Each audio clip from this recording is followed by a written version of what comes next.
നമസ്കാരം. നമസ്കാരം. 2026 നിയമസഭാ തെരഞ്ഞെടുപ്പിൽ ഇടതുപക്ഷത്തിനുണ്ടായ ദയനീയമായ തോൽവി, ഇതിൽ ഇടതുപക്ഷത്ത് തന്നെയുള്ള നിരവധി പ്രമുഖരും നിരവധി നേതാക്കളും അസ്വസ്ഥരാണ്. ഈ തോൽവിയുടെ ഉത്തരവാദിത്തം മുൻ മുഖ്യമന്ത്രിയായിരുന്ന പിണറായി വിജയനും CPM-ന്റെ സംസ്ഥാന സെക്രട്ടറിയായ MV ഗോവിന്ദനും അടക്കമുള്ള നേതാക്കൾക്കാണ് എന്ന് തന്നെയാണ് CPM-ന്റെ ബ്രാഞ്ച് തലം മുതൽ സംസ്ഥാന സമിതി വരെയുള്ള എല്ലാ തെരഞ്ഞെടുപ്പ് പരാജയ അവലോകന യോഗങ്ങളിലും ഉയർന്നു വന്ന ആരോപണങ്ങൾ, പരാതികൾ. ഇടതുപക്ഷത്തിൻ്റെ പ്രധാന ഘടകകക്ഷിയായ CPI-യും ഇത് തന്നെയാണ് അവരുടെ തെരഞ്ഞെടുപ്പ് പരാജയ അവലോകന യോഗങ്ങളിൽ വിലയിരുത്തിയിട്ടുള്ളത്.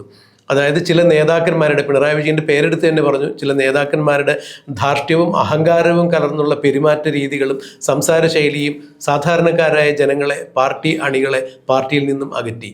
ന്യൂനപക്ഷ വിഭാഗങ്ങളെ അകറ്റുന്ന തരത്തിൽ വെള്ളാപ്പള്ളി നടേശൻ എന്ന വർഗീയ വിദ്വേഷം പരത്തുന്ന സാമുദായിക ആചാര്യനുമായി പിണറായി വിജയൻ സ്വന്തം കാറിൽ കയറി നടന്നതും തോളിൽ കൈയിട്ട് വേദിയിൽ വന്നതുമെല്ലാം അത് ഇടതുപക്ഷത്തെ സംബന്ധിച്ചിടത്തോളം വലിയ തിരിച്ചടിയായി. ഇതിൽ നിന്നും പാഠങ്ങൾ പഠിക്കേണ്ടതുണ്ട് എന്ന് തന്നെ CPI പറയുമ്പോൾ ഇപ്പോൾ ഒരു പടി കൂടി അവർ കടത്തി പറഞ്ഞിരിക്കുന്നു. കേവലം 35 സീറ്റിലേക്ക് ഒതുങ്ങിപ്പോയ ഇടതുപക്ഷത്തിന് നിയമസഭാ കക്ഷി ഉപനേതൃസ്ഥാനം CPI-ക്ക് കിട്ടണം എന്നുള്ള പിടിവാശിയിൽ തന്നെ കഴിഞ്ഞ 2 ആഴ്ചയായി അവർ ഒരേ ഒരു നിൽപ്പ് നിൽക്കുന്നു. അതിൽ കുറഞ്ഞ യാതൊരു തരത്തിലുള്ള ഒരു അനുരഞ്ജനത്തിനും CPI തയ്യാറല്ല. പ്രതിപക്ഷ ഉപനേതൃസ്ഥാനം തങ്ങൾക്ക് തന്നെ ലഭിക്കണം എന്നുള്ള താല്പര്യം അവർ CPM-നെ അറിയിച്ചിട്ടും ഒരു വല്യേട്ടൻ മനോഭാവത്തോടു കൂടി പതിവ് ശൈലിയിൽ CPM അത് ചെവിക്കൊണ്ടതായി പോലും കണക്കാക്കുന്നില്ല. എന്നാൽ ഇന്നലെയുമായി CPI-യുടെ നിർണായകമായ വിവരങ്ങൾ പുറത്തു വന്നുകൊണ്ടിരിക്കുന്നു. അവരുടെ അവലോകന റിപ്പോർട്ടിൽ പറയുന്നത് ഞെട്ടിക്കുന്ന ചില സംഗതികൾ തന്നെയാണ്. അതിലൊരു കാര്യം എടുത്തു പറഞ്ഞിരിക്കുന്നു. UDF ഇതിലെത്രയോ ഭേദമാണ്, അല്ലെങ്കിൽ ഇപ്പോഴത്തെ രാഷ്ട്രീയ സാഹചര്യത്തിൽ UDF തന്നെയാണ് ഭേദം എന്ന് ഒരു സൂചന അവർ നൽകുമ്പോൾ, CPI എന്ന സംഘടന ഇടതുപക്ഷം വിട്ട് അല്ലെങ്കിൽ CPM-യുമായിട്ടുള്ള ബാന്ധവം ഉപേക്ഷിച്ച് പുറത്തേക്ക് പോവുകയാണോ എന്നുള്ളൊരു ധാരണ കൂടി പൊതുസമൂഹത്തിൽ രൂഢാമൂലമായിരിക്കുന്നു. നിയമസഭയിൽ വേണ്ടി വന്നാൽ ഒറ്റതിരിഞ്ഞൊരു ബ്ലോക്കായിരിക്കുവാൻ പോലും അവർ മുതിർന്നേക്കാം എന്ന് രാഷ്ട്രീയ നിരീക്ഷകരും ചൂണ്ടിക്കാണിക്കുന്നു. എന്തായാലും CPM-നെ സംബന്ധിച്ചിടത്തോളം ഇത് രണ്ടും വലിയ വെട്ടിലാക്കുന്ന കാര്യം തന്നെയാണ്. എങ്ങനെയാണ് ഒരു മുതിർന്ന മാധ്യമ പ്രവർത്തകൻ എന്ന രീതിയിൽ, രാഷ്ട്രീയ നിരീക്ഷകൻ എന്ന രീതിയിൽ നന്ദകുമാർ സാർ ഇതിനെ നോക്കിക്കാണുന്നത്? അതായത് ഈ കഴിഞ്ഞ 10 വർഷത്തെ ഭരണത്തിൽ കേരളത്തെ മുച്ചൂടും നശിപ്പിച്ച് ഇല്ലാതാക്കിയതിൻ്റെ ഉത്തരവാദിത്തത്തിൽ CPI-ക്ക് ഒഴിഞ്ഞു മാറാൻ പറ്റുന്ന കാര്യമല്ല. അവർ കൃത്യസമയത്ത് CPM-നെ നിയന്ത്രിച്ചിരുന്നെങ്കിൽ, പിണറായി വിജയനെ നിയന്ത്രിച്ചിരുന്നെങ്കിൽ ഇത്തരം അപകടത്തിലേക്ക് CPM എത്തിച്ചേരില്ലായിരുന്നു. എന്തായാലും ഭരണം ഇല്ലാതായി 35 സീറ്റിലേക്ക് ഒതുങ്ങി, 8 സീറ്റിലേക്ക് CPI-യും ഒതുങ്ങി.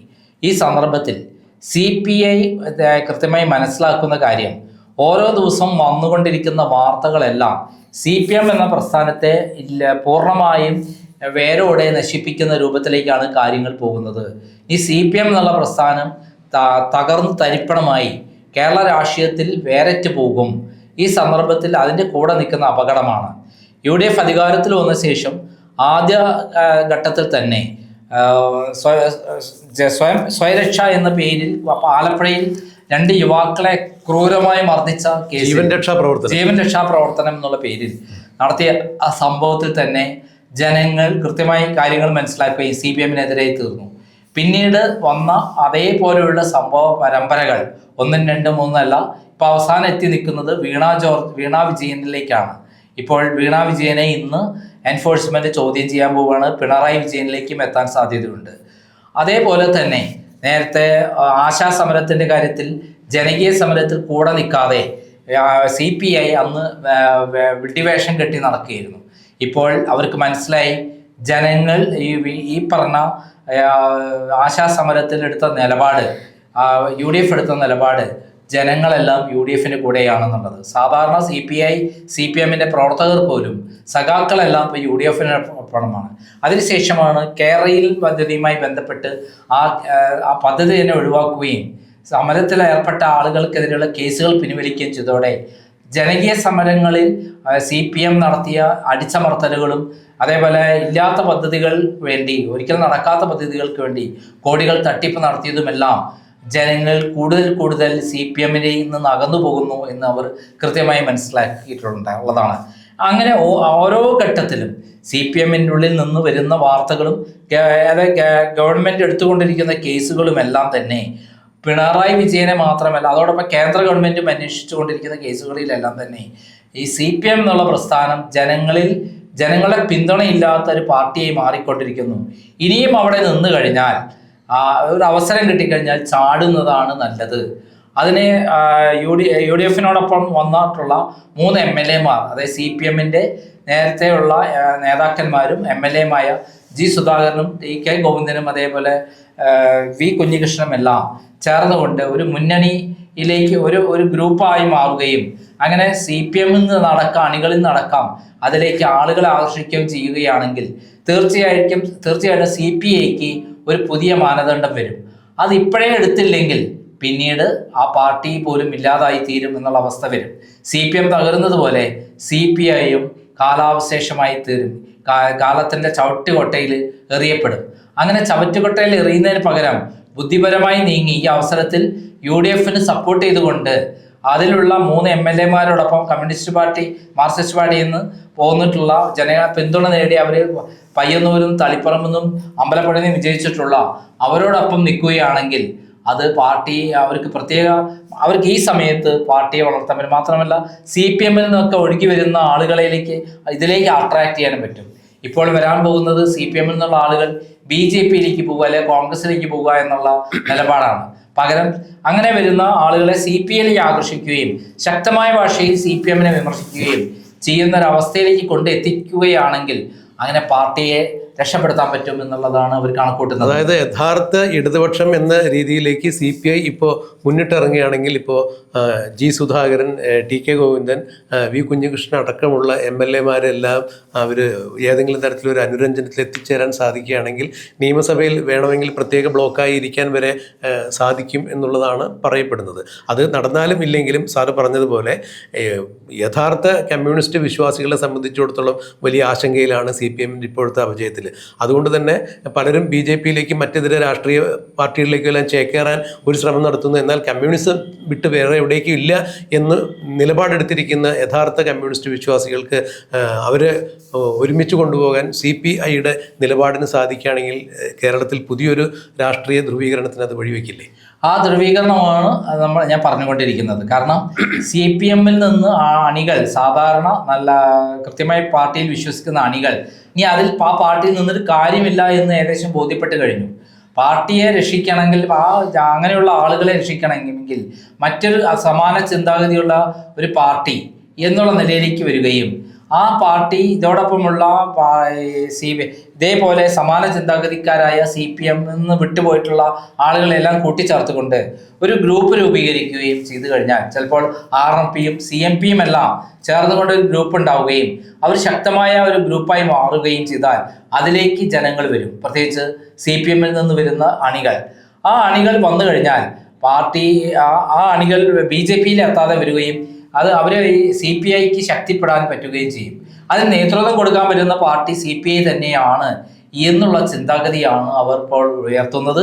അങ്ങനെ വന്നാൽ തീർച്ചയായും എന്തായാലും നമുക്കറിയാം കേരളത്തിൽ CPM തകരാൻ പോവുകയാണ്. അതിൽ അണികളെല്ലാം CPM-ലെ നേതാക്കന്മാർക്കെതിരെ തിരിഞ്ഞിരിക്കുന്നു. CPM നേതാക്കന്മാർ നടത്തിയിട്ടുള്ള തട്ടിപ്പുകളുടെ വിവരങ്ങൾ ഓരോ ദിവസവും പുറത്തു വന്നുകൊണ്ടിരിക്കുകയാണ്. അത് കൃത്യവും ശക്തവുമാണ് എന്നുള്ളതാണ് പ്രത്യേകത. നമുക്കറിയാം ശബരിമല കൊള്ളയുമായി ബന്ധപ്പെട്ടുള്ള കാര്യങ്ങളിൽ പത്മകുമാർ നടത്തിയിട്ടുള്ളത്, പത്മകുമാറിന്റെ ദൈവതുല്യനായ ആൾ പിണറായി വിജയനാണ് എന്ന് എല്ലാവർക്കും മനസ്സിലായിട്ടുള്ള കാര്യമാണ്. അപ്പോൾ പിണറായി വിജയൻ തന്നെയാണ് പത്മകുമാറിന്റെ കൂടെയുള്ള ആൾ.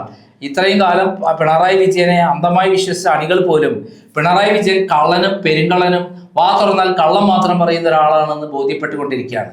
അങ്ങനെയുള്ള സന്ദർഭത്തിൽ അങ്ങനെയുള്ള സംഭവങ്ങളിൽ നിന്നൊക്കെ തന്നെ പിണറായി വിജയൻ ബന്ധപ്പെട്ട അഴിമതികളാണ് കേരളത്തിൽ മൊത്തത്തിൽ ശബരിമല കൊള്ളയായാലും അല്ലാത്തതായാലും നടന്നിട്ടുള്ളത്. ആ സന്ദർഭത്തിൽ ഇനിയും ഇത് 1ഉം 2ഉം എന്നല്ല വരാൻ പോകുന്നത്, നിരവധി കേസുകളാണ് 1 by 1 വരാൻ പോകുന്നത്. അതൊക്കെ വരുന്ന കേസുകളായി വരുമ്പോൾ കേരളത്തിൽ CPM എന്നുള്ള പ്രസ്ഥാനം ഇല്ലാതാകും. ഇല്ലാതാകാനുള്ള എല്ലാ വഴിമരുന്നുകളുമാണ് പിണറായി വിജയൻ ചെയ്തു വെച്ചിട്ടുള്ളത്. തൻ്റെ ഏകാധിപത്യത്തിൽ തൻ്റെ കൈപ്പിടിയിൽ ഒതുങ്ങിയ പാർട്ടി, അതേപോലെ സർക്കാർ, തൻ്റെ നിലയിൽ താൻ കട്ടും മുടിക്കുന്ന പൈസയ്ക്കും പണത്തിനും എല്ലാം മറയായി ഈ പാർട്ടിയെ ഇത്രയും കാലം കൊണ്ടു നടന്നു. ജനങ്ങളെ വഞ്ചിച്ചു, വാ തുറന്നാൽ കള്ളം പറഞ്ഞു. അങ്ങനെ അന്ധമായി വിശ്വസിച്ച സാധാരണ അണികളായിരുന്നു മുമ്പുണ്ടായിരുന്നെങ്കിൽ ഇന്നിപ്പോൾ നേതൃത്വത്തെ ചോദ്യം ചെയ്യുന്ന അണികളാണ് CPM-നുള്ളത്. അത് നേതൃത്വം കൊടുത്തത് എനിക്ക് തോന്നുന്നു V. കുഞ്ഞികൃഷ്ണനാണ്. അദ്ദേഹത്തിന്റെ പുസ്തകത്തിലൂടെ നേതൃത്വത്തെ അണികൾ തിരുത്തണം എന്നുള്ള പുസ്തകം വ്യാപകമായ പ്രചരണമാണ് കഴിഞ്ഞ തവണ ഉണ്ടായിട്ടുള്ള. അതിന്റെ എഫക്റ്റാണ് പ്രത്യേകിച്ചും പയ്യന്നൂരിലും അതേപോലെ തളിപ്പറമ്പിലും മാത്രമല്ല തൃക്കരിപ്പൂരിലും ഉണ്ടായിട്ടുള്ളത്. സാർ, അത് വളരെ പ്രധാനപ്പെട്ടൊരു പോയിന്റാണ് സാറാ പറഞ്ഞത്. കാരണം ഈ 2026 നിയമസഭാ തെരഞ്ഞെടുപ്പിൽ UDF-ന് 1 കോടി വോട്ടുകൾ അധികം ലഭിച്ചു എന്ന് പറയുമ്പോൾ അത് CPM-ന്റെ വോട്ടുകളാണ് ചോർന്നു പോയിരിക്കുന്നുള്ള ഒരു യാഥാർത്ഥ്യം. 37% CPM-ന്റെ ഇടതുപക്ഷത്തിൻ്റെ വോട്ടുകൾ എത്തി നിൽക്കുന്നതെന്ന് പറയുമ്പോൾ അതിൻ്റെ ഞെട്ടിക്കുന്ന യാഥാർത്ഥ്യം ഇപ്പോഴും ഉൾക്കൊള്ളാൻ ഇടതുപക്ഷത്തിന് ആയിട്ടില്ല എന്നുള്ളതാണ് അവരുടെ പ്രസ്താവന. ഇത് മാത്രമല്ല, ജനകീയ പദ്ധതികൾ വന്നുകൊണ്ടിരിക്കുകയാണ്. നമുക്കറിയാം, ബസ് യാത്ര, സ്ത്രീകൾക്ക് പ്രവേശനം, സൗജന്യ യാത്ര, സാധാരണ ഓർഡിനറി ബസ്സുകൾ പ്രഖ്യാപിച്ചത് വലിയ ജനകീയ പദ്ധതിയായിട്ടാണ് കേരളത്തിൽ തിരുവനന്തപുരം മുതൽ കാസർഗോഡ് വരെ സ്ത്രീകൾ സ്വാഗതം ചെയ്തിരിക്കുന്നത്. അത് എല്ലാ പാർട്ടികളിലുമുള്ള സ്ത്രീകളാണ് വരവേറ്റിരിക്കുന്നത്. അത് അടിത്തറ മാന്തും CPM-ന്റെ. കാരണം സാധാരണ പാവപ്പെട്ട സ്ത്രീകൾ ഏറ്റവും കൂടുതൽ ഉള്ളത് CPM-ലാണ്.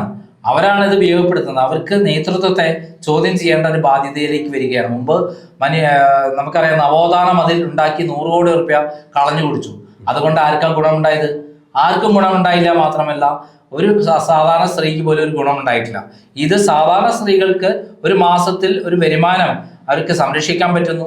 ഫ്രീ ആയിട്ട് എവിടെ വേണമെങ്കിൽ യാത്ര ചെയ്യാൻ പറ്റും.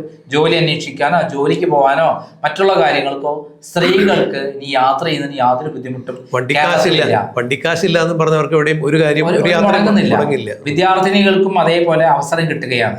അപ്പോൾ മാത്രമല്ല, 5 മുതൽ 11 വയസ്സ് വരെയുള്ള കുട്ടികൾക്ക് പകുതി പൈസ മാത്രമേ വരുന്നുള്ളൂ. ഇത്തരത്തിലുള്ള ജനകീയ സോഷ്യലിസ്റ്റ് പദ്ധതികൾ വരുമ്പോൾ ജനങ്ങൾ എങ്ങോട്ട് തിരിയുമെന്ന് കൃത്യമായി മനസ്സിലാക്കിയിട്ടുള്ള CPI നേതാക്കന്മാർ, പ്രത്യേകിച്ചും ബിനോയ് വിശ്വത്തിന് ഈ പാർട്ടിയെ നശിപ്പിച്ചതിന്റെ പരിപൂർണ്ണ ഉത്തരവാദിത്തം തൻ്റെ തലയിലേക്ക് വരും. അതിന് മുമ്പായിട്ട് ഈ പാർട്ടിയെ എങ്ങനെ രക്ഷപ്പെടുത്തണമെന്ന് അദ്ദേഹത്തിന് ആഗ്രഹമുണ്ട്.